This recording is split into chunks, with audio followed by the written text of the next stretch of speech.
how would you grade Chicago in terms of its political inclusivity? Because you asked the question, I'm assuming that it's a serious question, right? It's a serious question.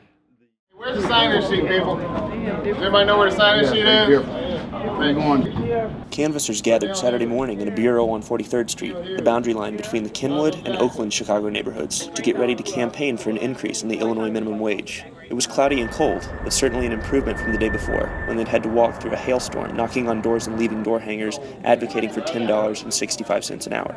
Many of them represented the Kenwood Oakland Community Organization, otherwise known as COCO, an activist organization that works to improve the quality of life in the Kenwood and Oakland neighborhoods. Jawanza Malone is the organization's current executive director.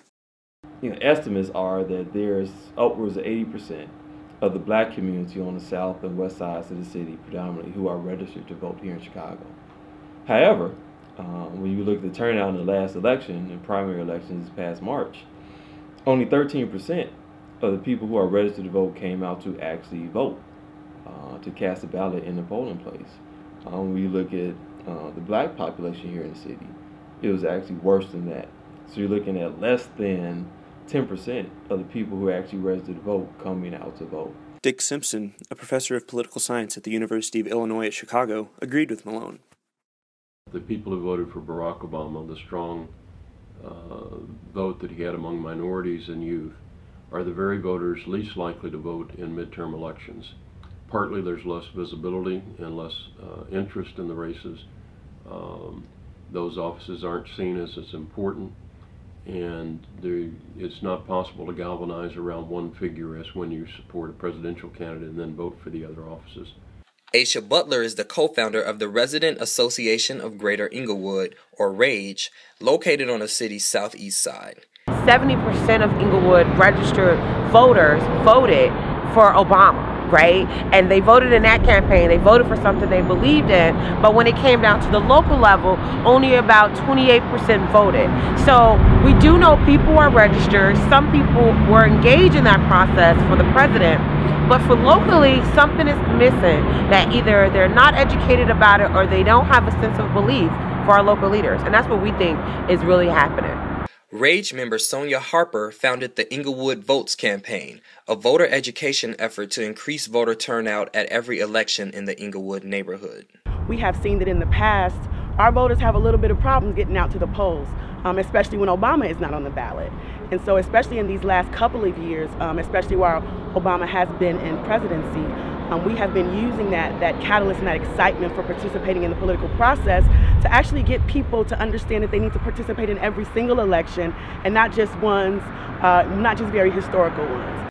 Butler said one problem preventing Inglewood residents from getting out to the polls is confusion over ward boundary lines. The fact that Inglewood is divided into 6 different wards just from the offset, that confuse residents. So sometimes residents can be literally on the same block but be divided into separate wards. So a lot of times folks are not sure who their elected officials are. They don't know who are the ones fighting for them at council, and I think that fundamentally poses a problem within the community.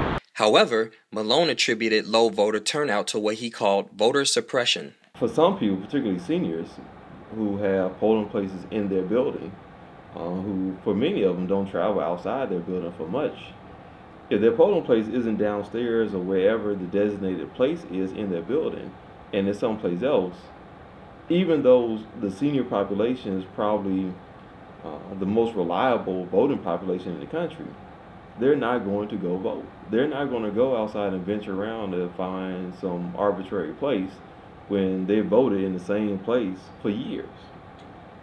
That's voter suppression.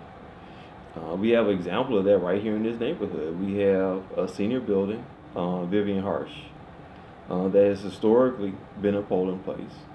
And they were told just arbitrarily, this is not going to be the polling place this year. While low turnout remains a problem, efforts are being made to engage voters in the midterm elections. Well, in Illinois, we've had a number of changes. We've had in election law. We've had, for the first time in Illinois' history, online registration. We've had extended early voting, and we've had a big push by both groups supporting the minimum wage and the Democrats to encourage absentee voting. Inglewood Votes is a nonpartisan coalition of residents and nonprofit organizations, and we care to increase voter turnout in our community. We also care to educate residents about politics, about participating in the political process as it relates to us building power and more of a stronger voice in our community. And so that's why Inglewood Votes, we have a special focus on educating folks on things, on issues that might not be so clear to the average person, and showing them their importance in really making a change in their community just by voting. If they don't do anything else, they can speak up for the children on their block. They can speak up for the type of services that they receive in their community just by getting out and voting on election day.